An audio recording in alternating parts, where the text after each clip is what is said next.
Are you ready, Brittany? On Facebook, yeah. Okay. If everybody wants to go ahead and mute, I will start.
You're muted. Good morning, folks.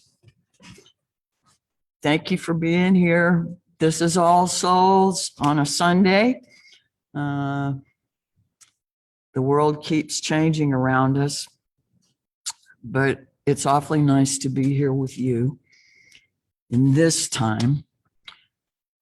All Souls Unitarian Universalist Church is built on covenant, not creed. That means that we're here in our promises of how we will be with one another and with the world, rather than around what we believe. And to that end, whoever you are, whatever your age, race, origin, orientation, background, status, ability, identity, if you care to be here with us, you are welcome. There's so much going on, and I am excited to have people with us today to share some of that with you. In the meantime, I'm going to invite one of our board members, Amanda Lawrence, to share announcements.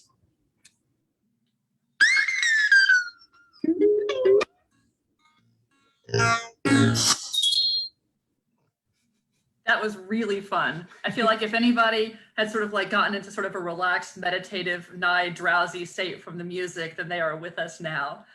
Good morning. My name is Amanda Lawrence. I'm a member of the board, and I'm here with some announcements. First couple of announcements about programming we offer at All Souls. Normally, we have an adult religious education program that meets before the service. That meeting was on hiatus today, but next week it will continue.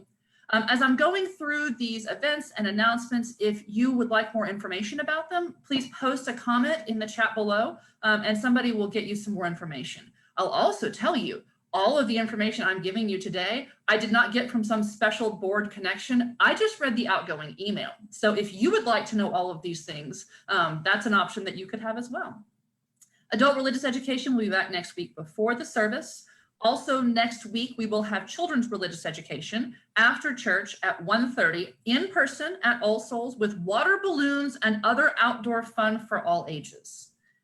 Also, another All Souls program is our Saturday morning meditation with Larry Andros. Meditation and medication, there might be a reason they're close in name. That means Saturday mornings at 10:30 a.m. via Zoom. There are a couple of ways that All Souls is contributing to our larger community. One of them is our Give Away the Plate program. When we made a decision as a church to give away, donate the plate offerings when we were physically together to good programs throughout Shreveport-Bossier. This month's Give Away the Plate recipient is the Shreveport YWCA Dialogue on Race, and those donations are going to be in memory of Thomas Ratcliffe. The Dialogue on Race is a program of structured conversations guided by trained facilitators who try to create open and honest dialogue on specific questions about race. A lot of our members have been through the program. Some of them are facilitators. This month, we're doing this, we've chosen this for our donations in memory of Thomas Ratcliffe, who grew up in our church, died tragically in an apartment fire. His father, John, is a Dialogue on Race facilitator, and his parents have asked that this be a place that people give donations in Thomas's memory. If you'd like to contribute, you can do so online via the All Souls donation page and select collection plate. You can also send a check to the church. If you need more information about that, again, please comment below and we will get you in the loop. The other way All Souls is giving back to our community right now is with the Highland Blessing Dinner. Those dinners are in person again for now and are Thursday nights from 5 to 7 p.m. All Souls officially co-hosts on the first Thursday of every month, but volunteers are welcome to work any week. You must show proof of full vaccination the first time you visit, but not afterwards. Servers are masked, but table hosts are not masked. The crowds have been a little small, so it's possible that if you sign up to be a table host, you won't be needed to do so. If so, there are plenty of other things to do around with the dinner, and hopefully you'll come back another week. You need to bring your own mask, but gloves will be provided. So those are the two ways that we have for you to contribute to our larger community. We've got several ways to connect with each other, connect with All Souls. We have several virtual methods of connection. After the service, we have our virtual coffee hour. The link to that Zoom will be in the chat so that you can join us if you don't already have it. Reverend Barbara has her Monday night Zoom pods at 6 p.m. on Mondays. We have Zoom lunches at noon on Wednesdays. And Friday evening at 10 p.m., we have late night at the Salty Chalice. Again, if you'd like more information, just let us know. As things are changing, we're trying to stay as flexible as possible. Those people who are ready to connect in person, Kathy Osich is coordinating those efforts of small group gatherings based on things like indoors and outdoors, vaccination requirements and things like that. If you would like to be connected with those groups, then you can comment below and we will get you in touch with Kathy. And I think that is my whole list of announcements.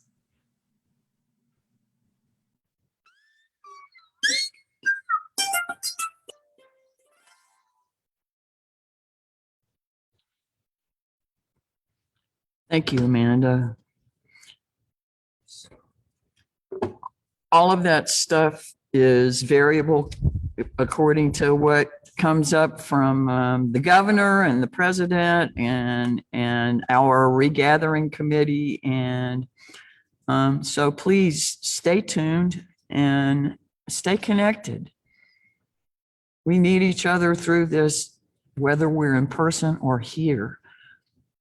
And those connections are really meaningful. I always ask people now to take a couple of deep breaths and let your shoulders fall away from your ears. Try to be where we are, here with each other, sending our energy out in love and with the spirit of peace and compassion.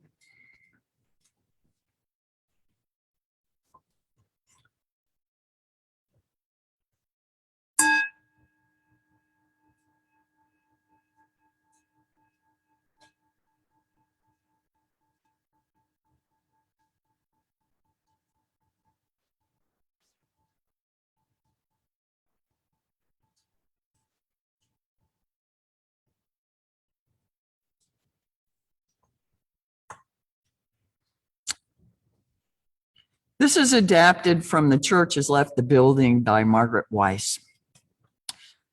The church is not a place, it's a people.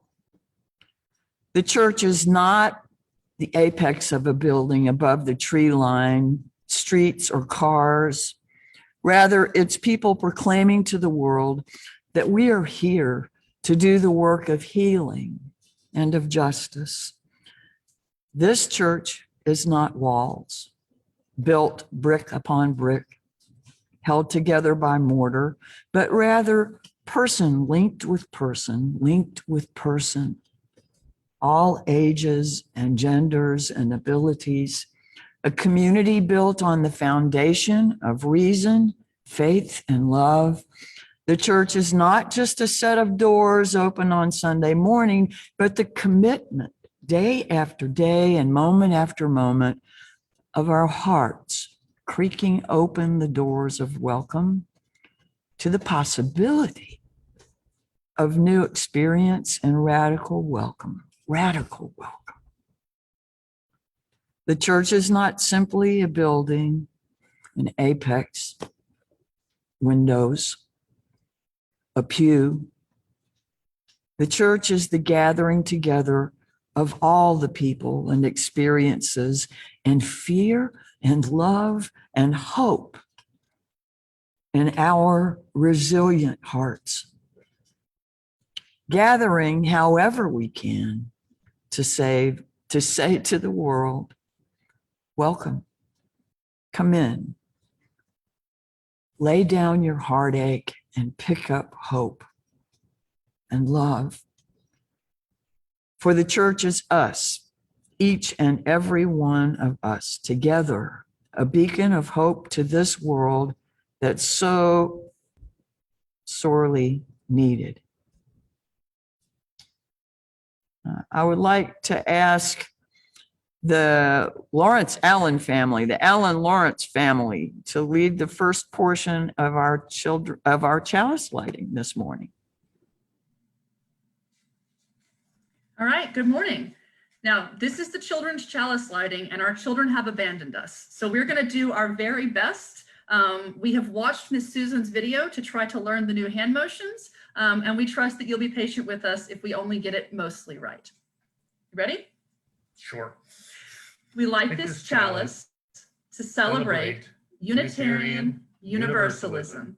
This is the church of the open mind. This is the church of the helping hands. This is the church of the loving heart. Together with mind, hands, and heart, we care for the earth and for each other. Thank you very much.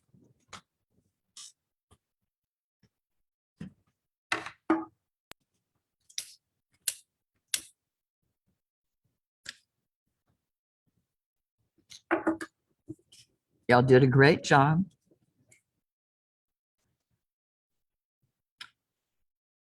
Adapted from As We Travel in Unknown Lands by Barnaby Feeder.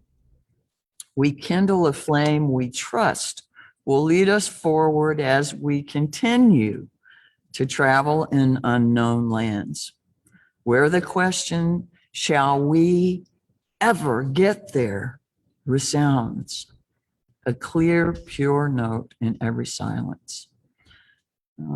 Again, I would like to ask John Allen to lead our unison affirmation, if he will. All right. Hello, everybody. As you can see, it's on the thing. We pretty much all know this by heart. The unison affirmation is, love is the doctrine of this church. The quest for truth is its sacrament, and service is its prayer. To dwell together in peace, to seek knowledge in freedom, to serve human need, to the end that all souls shall grow into harmony with the sacred. Thus do we covenant with each other.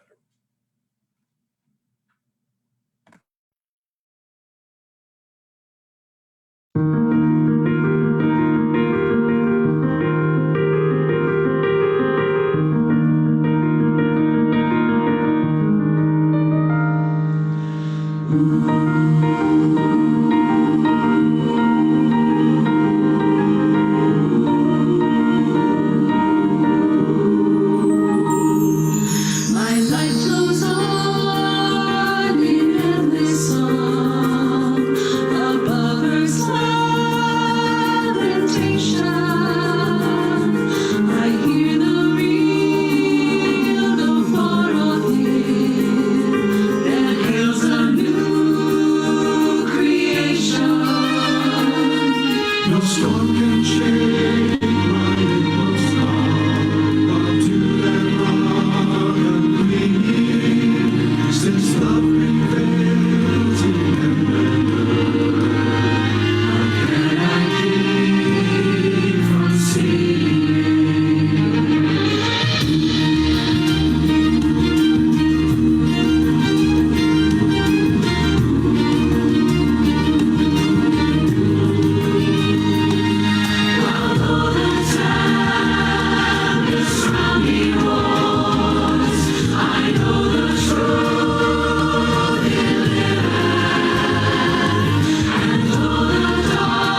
always lose. Since first I learned to love it, no storm can shake my inmost calm. I hear the music ringing, it sounds an echo in my soul. How can I keep from singing?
You know, for me, it takes a whole lot more voices and musicians to even hint at the energy I feel when we're together doing music. But that piece does, I think, a pretty decent job. I love that song. I wanted to share a story that I heard when I was growing up. And you may be familiar with it. And it's about two frogs. And this version comes from Christopher Buse. Once, two frogs were hopping through the forest when they accidentally hopped into a big churn of cream. Now, some of you may not know what a churn is. The ones I've seen are about this tall and about this big around. And when they're being used, they usually have a lid on them with a big hole in it and a plunger that goes in. Anyway, they're made to churn butter. But these frogs accidentally hopped into a big churn full of cream. The sides of the churn were so slick and slippery that there was no place to hold on to, so the frogs had to swim in circles to stay afloat.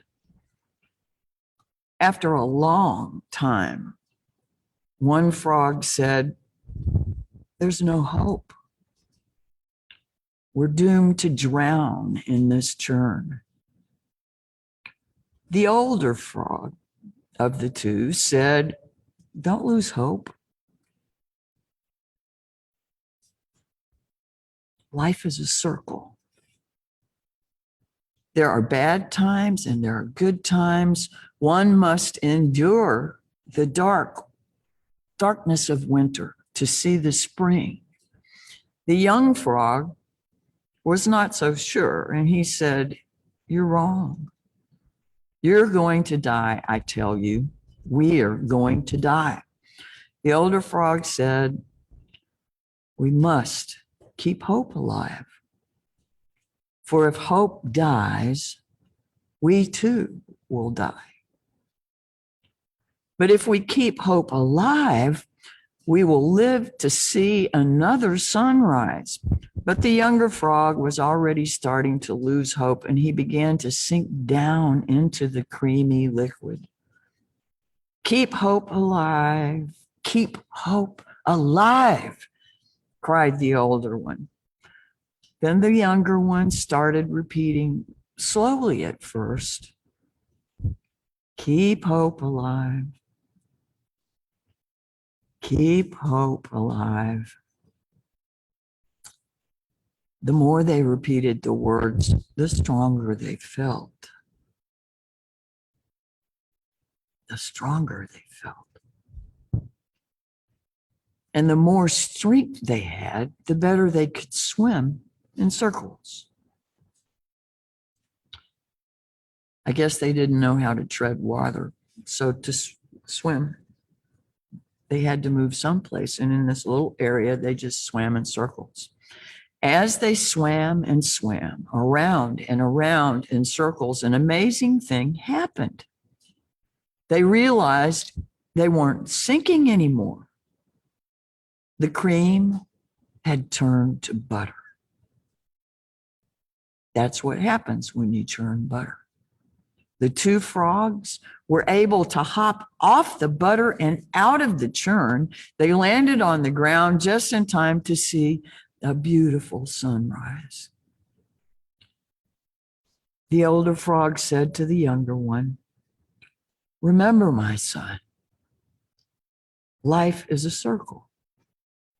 Despair may last for a night, but joy comes in the morning." The two frogs hopped away into the woods. It was hope that ended up giving them something to hope for. I think sometimes of the story, The Little Engine That Could. You have to believe in order for there to be something to believe in. Think about it a little bit as we go through the week.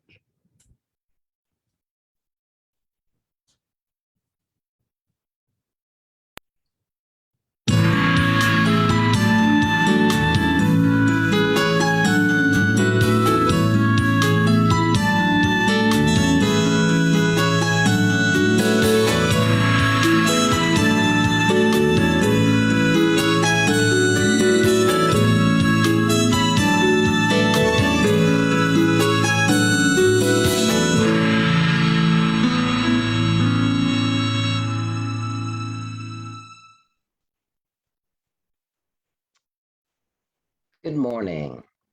For today's meditation, let yourself find a comfortable position where your body can be balanced and your spine straight.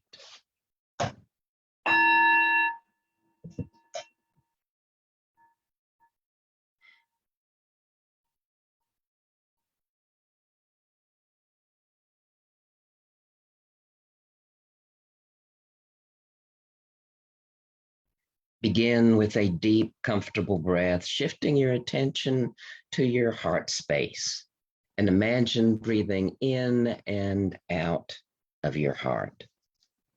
Allow your breath to deepen and slow. Allow your breath to be soft and kind. In this moment of sacred, open presence, reflect. As I pause today on the path of my life's journey, so many choices lie before me. Choices of health and well-being, choices of responsibility to self, to family, to beloved community, choices I make with others that could touch generations yet to come. How I long for answers, how I long for clarity, how I long for a single path to choose. And yet the path before me, so much unknown, so much unclear, conflicting demands, hidden agendas, unreasoning passions, and the world itself changing like a summer storm, transient and impermanent. Yesterday's understanding often gone like leaves in the wind. Yet I must choose which way to go. Today I pause and listen to a wisdom deep within. As I survey the winding path that has been my life, I see I have faced change countless times. Changes in my body, in my beliefs, my world, in my community. In times past, I believed I could navigate such change with my thinking and my planning, that I could paint life's canvas as I chose. Yet life so often took me far afield into realms unknown. I had no map or plan or language for the unexpected changes brought by love and sorrow, by sweeping changes in my world, by challenges great and small. My efforts to control the flow of life were like painting pictures on the surface of a flowing stream.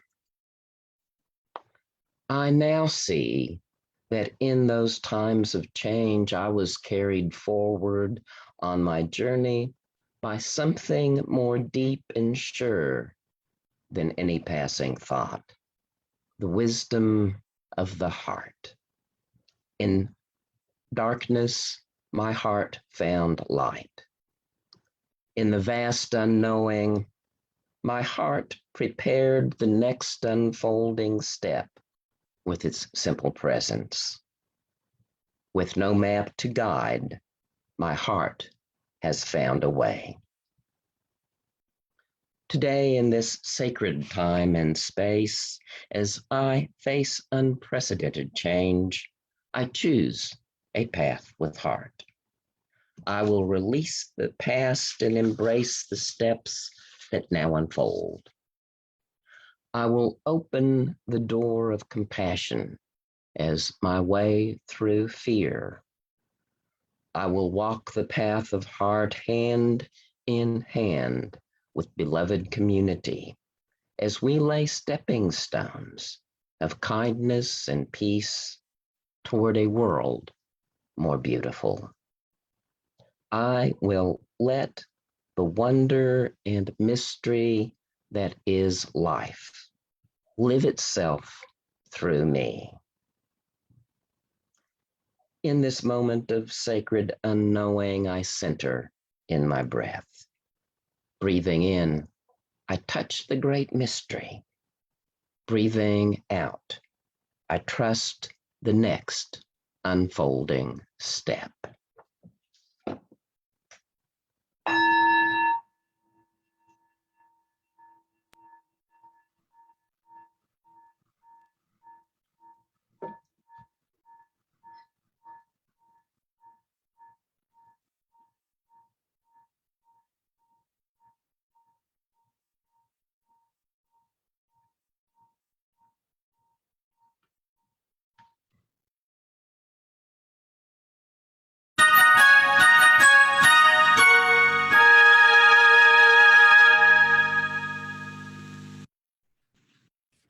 Thank you, Larry.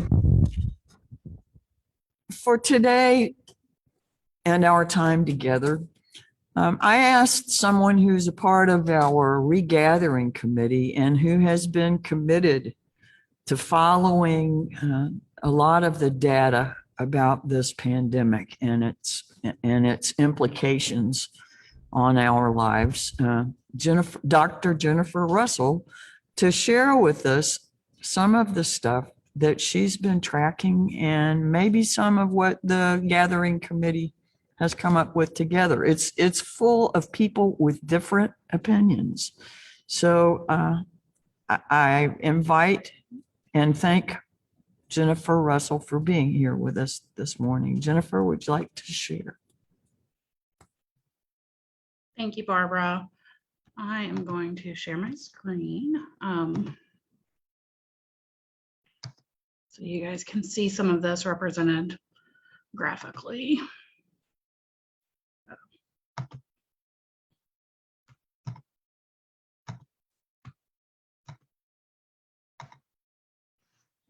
All right, so while I am a doctor, I'm not that kind of doctor, so I want to be clear. I'm a psychologist, but I do love data, and when I'm anxious, I look to data to help me kind of feel better. So you guys are the beneficiaries of that neurosis on my part today. I've been kind of keeping up with where things have been since last March. And you can see on this first slide, these are for statewide across the whole state of Louisiana. On the top right, top left, I'm sorry, you'll see the total COVID cases, kind of our growth curve. You can see 4 distinct surges and that we're in the beginning of another one right now at the top left of that graph. As of Friday, which was the last reporting date from LDH, we've had almost 574,000 cases of confirmed COVID in Louisiana since March of last year. Down at the bottom right, you'll see the 5-day rolling average of our new cases. Right now, we are averaging just under 5,000 cases per day, new cases of COVID.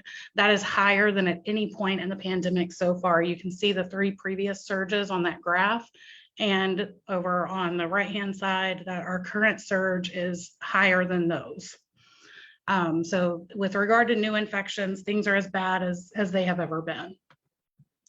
Hospitalizations, 24,000 or 2,421 people are hospitalized currently with COVID illness. That's a Friday, which was the last reporting date. So it's higher, but we don't know yet what those numbers are. That's about 400 more people hospitalized than our previous peak, which was just over 2,000 people. 50 hospitals across the state have reached out to the state and said that they can no longer provide adequate care because of the surge. So the hospitalizations are also in kind of a dire place right now. There's no single metric that the state tracks that suggests that it's trending. None of those metrics are trending in a positive direction right now. Everything is looking bad with regard to COVID cases and transmissions. There are also no indications per the epidemiologist, which I am not, in the data that we have reached the peak of the current surge. We have not yet crested and are starting to come down. Things are still going up. They predict that it will get worse. 1% of the population of our state has tested positive in the last 2 weeks. 1%. And differently from the Alpha variant, with this Delta variant, 6,000 children have tested positive in the last week alone. To give you some perspective, that a few weeks ago, that would have been 2 weeks worth of all cases across the state, adult, children, through the lifespan. And we have had that in 1 week just with children. For Caddo-Bossier, there is information from Georgia Tech where you can look and see if you have a group gathering of say 50 people, which would be kind of a typical Sunday service for All Souls, what the risk of that group containing a person who is currently COVID positive. As of Friday, which was the most recent data, in Caddo Parish, a group of 50 people would have a 63% chance of containing at least one person who had active COVID. For Bossier Parish, that risk is 59%. And to give you, again, some perspective, 1 month ago on July 6th, Those numbers for Caddo and Bossier would have been 7 and 8%. So we've seen a 900% increase in risk for exposure in Caddo and an 800% increase with regard to risk for exposure in Bossier just over the last month. Now for some more hopeful data.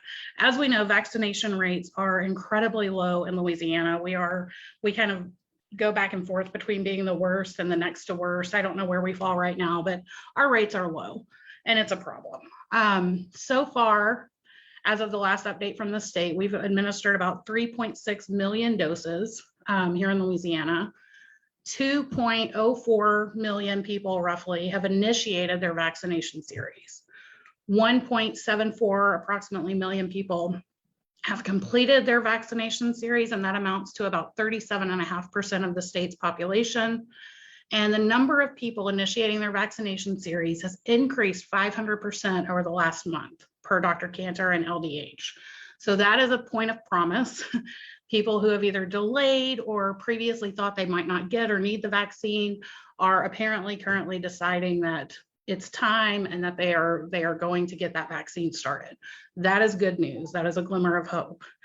Similarly, the state has had to increase the number of vaccines that they ordered this week compared to previous weeks because of the increased demand for the vaccine.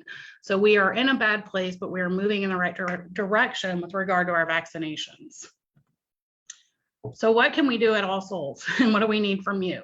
The Regathering Committee is going to continue to look at the data and to look at local trends and all of that. Obviously, right now, it is just not safe to have a 50-person gathering in Caddo and Bossier.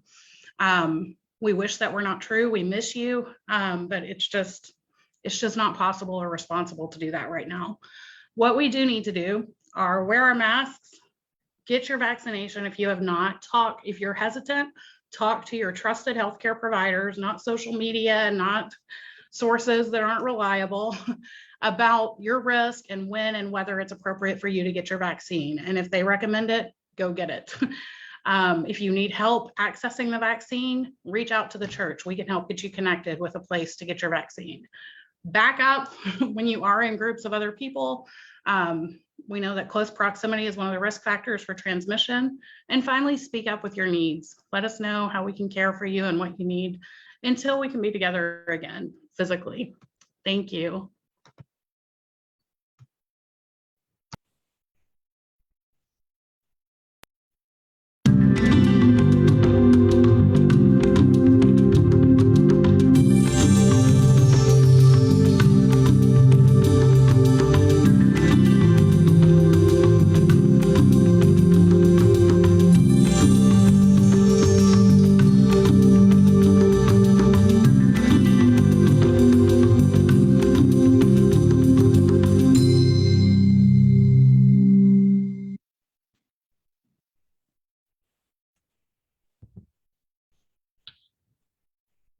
Psalm 23 for this moment.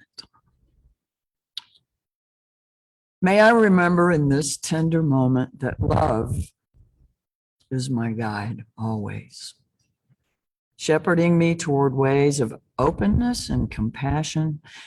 I have what I need, really, with love at my side, above me, below me, in front of me, behind me, inside every cell of me, love infused everywhere. Just where the weight of the world I inhabit threatens to drop me in place and press me, my hope, down into the ground beneath me.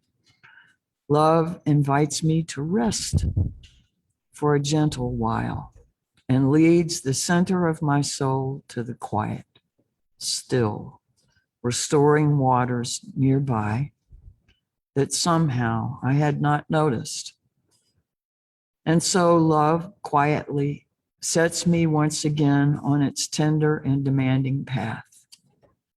Even when the walls close around me and the cries of death echo through untold corners, gripping my heart with fear and sadness, I know that all will be well, that I will be well when love whispers near to me, glints at the corner of my eye, rests with gentle and persistent invitation upon my shoulders. Yes, love blesses me, even as the sources and symbols of my pain look on. Love blesses me from its infinite well, and I turn and notice that goodness and kindness and grace follow me everywhere, everywhere I go. I live in a house of love, love that will not let me go. I live in a house of love and always will.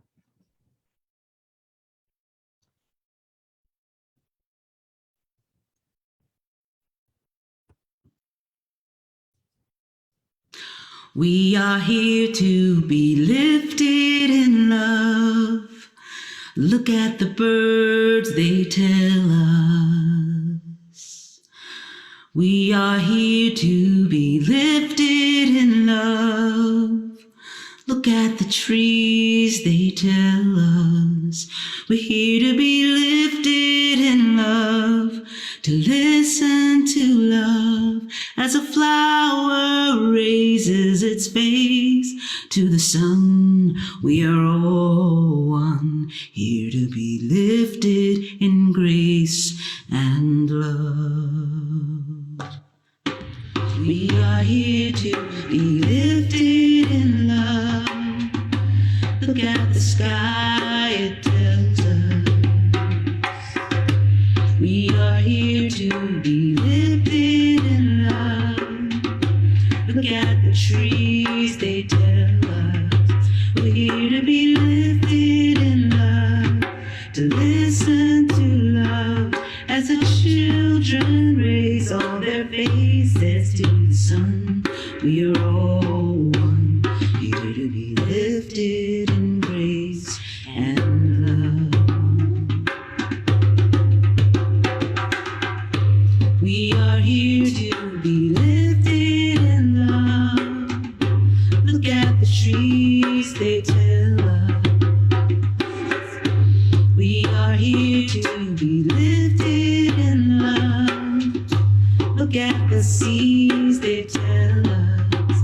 We're here to be lifted in love, to listen to love as the flower raises its face to the sun. We are all one, here to be lifted in grace and love.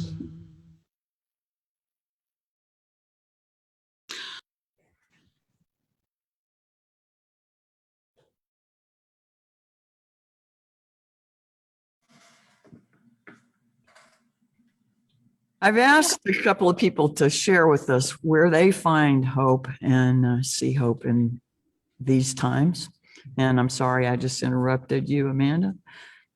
Thank you for being one of them. No problem. You know, I've spent so much of the last year and a half on Zoom. You would think I would be good at it. And, you know, maybe that's why we're doing a little more of this, so we can get better. I'll tell you again. Some of you watching may know me and have known me for years, and some of you might not. So the context that you need for what I'd like to share with you today is that I am a mother, I am a teacher, and I am an incurable, possibly pathological optimist. So when Barbara asked me to say a few words about what hope I find in this ongoing pandemic, it was a pretty easy task. There were two things that really came to mind, one that's a little bit broader and one that's pretty personal. The first is a new way to create authentic connection. When I think about watching science fiction shows and movies that take place in the future, people are always meeting up on video screens, like they're talking to their friends and family who are far away. I don't know about you, but that wasn't really a part of my life prior to the pandemic. But I have spent more time with my out-of-state family in Zoom family meetings than I normally would have. My kids met up with friends to watch movies together virtually. I got together with friends for Zoom happy hours that sometimes just transitioned into keeping each other company as we cooked dinner together, which we called zooking. This pandemic reminded me of humanity's need for connection and its creativity, and that both of those things are almost limitless. I think, and I hope, that we'll keep these types of connections and find this better way to meet up with each other, even when this is eventually over. The personal gift for me has been a new appreciation for mental health and mindfulness. I've always been blessed with brain chemicals that generally did what I wanted them to do. So I would, have bad days. We all have bad days, but the type of actual struggle that I knew people around me had wasn't a thing that I had personal experience with. But I will tell you, if you quarantine an extrovert like me, even with all of these Zoom connections, it was not great for my mental health. And I found my anxiety getting worse and worse. And I used all of the tricks for being present and calm that I've walked my children through and my students through. I found 5 things I could see and 4 things I could touch or whatever. And frankly, they weren't enough. So I had to go a little farther. So I downloaded a meditation app and I called my doctor and got some better living through chemistry. And those things have helped. And I find now that on a daily basis, my anxiety doesn't impact and limit my life. But now my toolbox has more things in it. And my empathy has grown because while I certainly cared about and had compassion for people who struggled with anxiety in the past, I didn't really understand how it could limit your life. I'm intensely grateful for that lesson. I'm intensely grateful to sort of be back on more of an even keel. And I'm grateful that I have these tools for when I'm sure I'll need them again in life. So those have sort of been the 2 gifts that this pandemic that I've seen give me and those around us.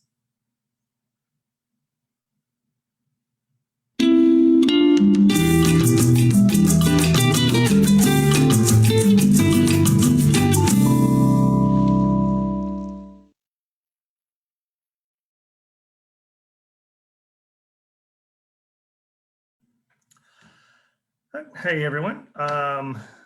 For those of you who don't know me, as Amanda said, I'm her husband, and everything she used to describe herself, that's not me except for the teacher part. I am not a pathological optimist. When Amanda and I bracket each other well on this, maybe why Barbara chose the 2 of us to talk about it. Unseeming optimism is really not what I'm wired for. My karma, my life experience don't lead me there. But that does not mean that I don't see hope in what's going on around us. There's a lot to not be hopeful about. I see the world around us and I see forces that are the opposite of everything we believe in, striving very strongly to try and undo what we want to see in the world.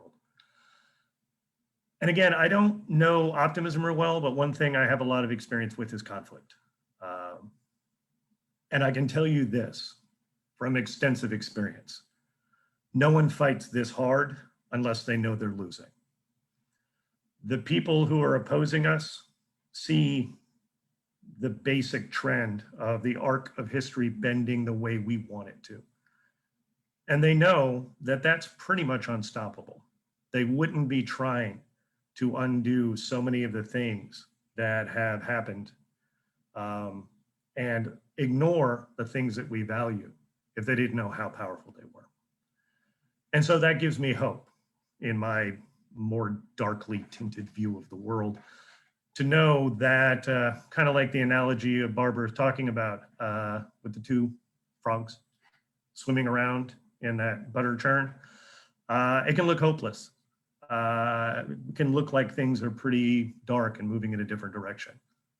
But, cliches, darkest for the dawn, all that. We're making progress, 2 steps forward, 1 step back. And it's not always pretty as the arc of history bends towards justice, but it does bend. Thank you.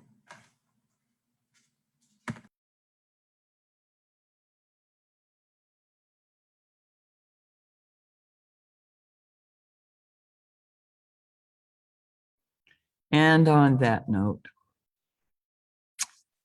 I want to thank John.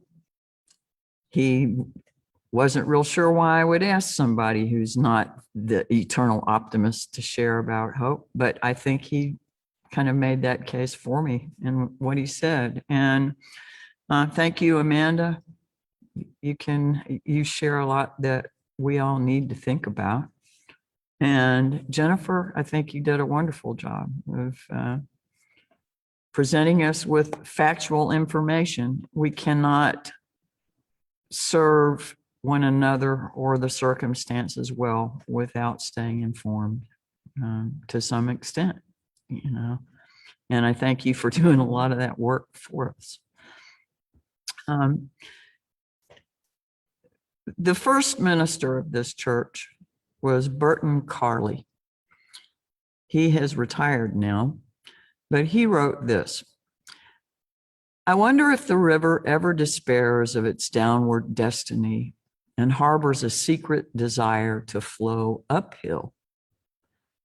I wonder if winter yearns to be summer, or if a flower wishes it could bloom out of season.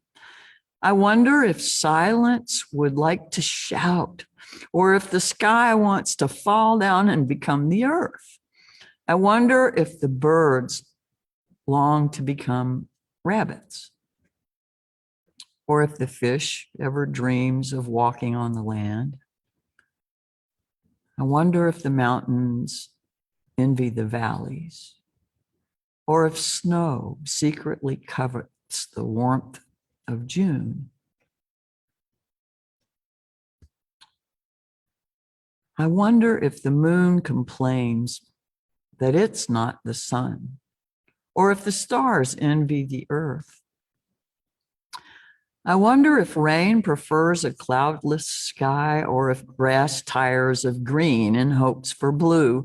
I wonder if spring really likes growing, or if fall rages against its colorful dying. I wonder if the world ever sighs after more than it is, like you and I, like you and I. Oh, Spirit of life, we struggle against our limitations. Teach us to accept them. There was a reading on Worship Web that was about seeds, and it made me think about some maize, some corn that I had for a long time in a pouch. It was over 100 years old, and a friend of mine felt kind of hopeless once, and I gave her some of it, and it started growing. I know there are all kinds of stories about oak trees. This is not the fall, so acorns are a little bit hard to find. But out in the grounds here at All Souls, I found this one, teeny tiny little acorn. But it's enough. Waiting until something says it's time to begin growing and become a tree. This is a tallow tree seed.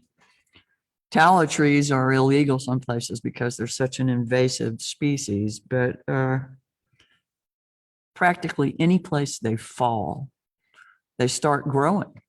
In the parking place I use here at the church, this morning, I pulled up 6 of them from the cracks in the concrete.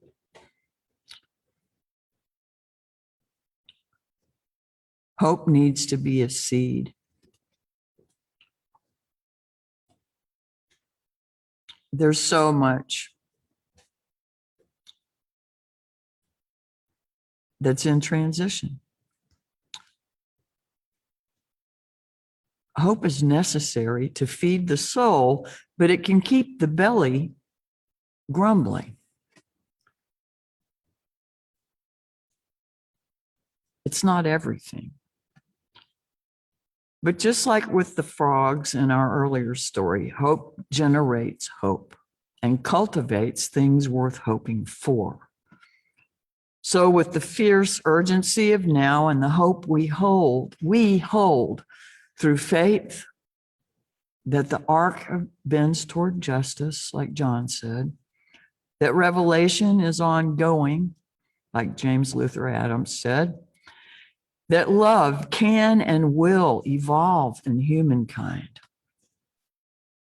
Together, supporting one another in this journey, we will travel on doing what we can, all we can, tending to the necessary work we are called to by life and circumstances, by our conviction and our character, and consequently bring hope to those who have even less hope. Sisyphus pushed the boulder up the mountain over and over and over again, and whether he ever found the kindness of the gods, I don't know. Or whether the mountain is worn down by all of that rolling, I don't know. The boulder. But either way, Sisyphus' character and life was built on the effort. I love the quote from Reinhold Niebuhr that nothing that is worth doing can be achieved in our lifetime. Therefore, we must be saved by hope. Nothing which is true or beautiful or good makes complete sense in any immediate context of history. Therefore, we must be saved by faith. Nothing we do, however virtuous, can be accomplished alone.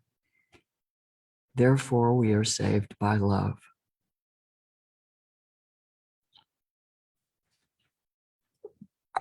Our other speakers today gave you plenty of places to look for hope and things to think about.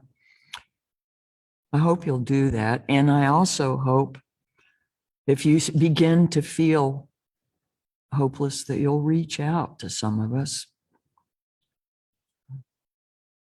We loved you.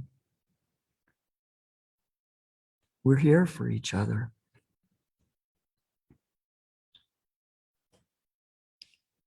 And if we keep our hope, we'll see a new sunrise.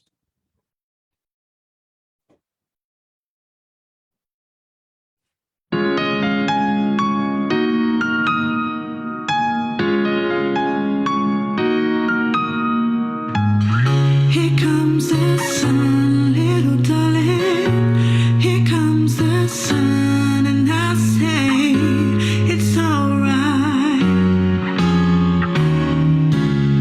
It's alright. Here comes the sun, little darling. Here comes the sun, and I say it's alright. Ooh. It's alright. Little darling, it's been a long, cold, lonely winter. Little darling, it feels like years since it's been here.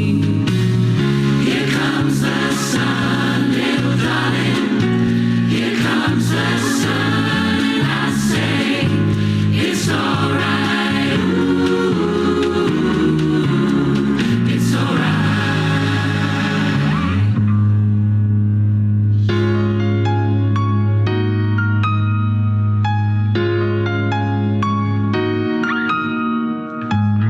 Here comes the sun, little darling. Here comes the sun. Here comes the sun, little darling. Here comes the sun. Here comes the sun, little darling. Here comes the sun. Here comes the sun, little darling. Here comes the sun.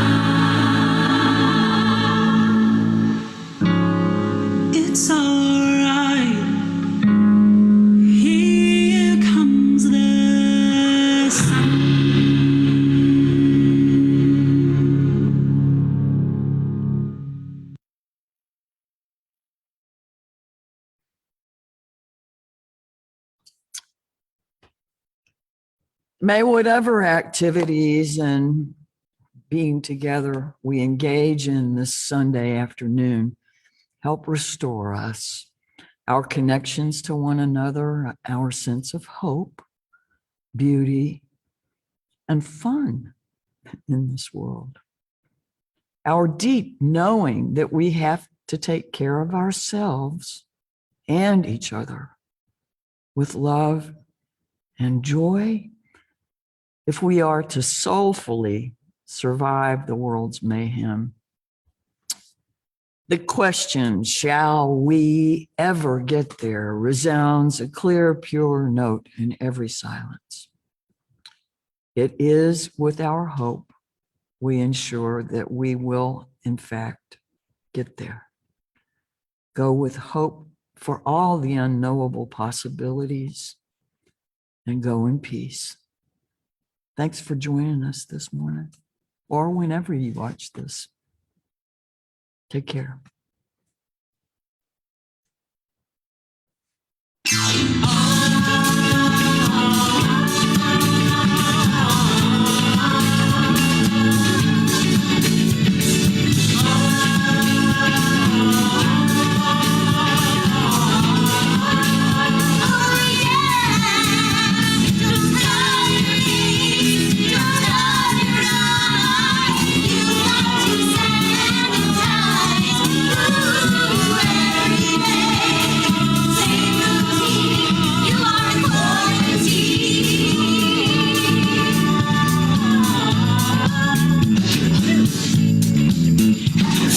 Friday night, there's nowhere to go. 'Cause they want you to stay at home. All about social distance, 6 feet away. You're in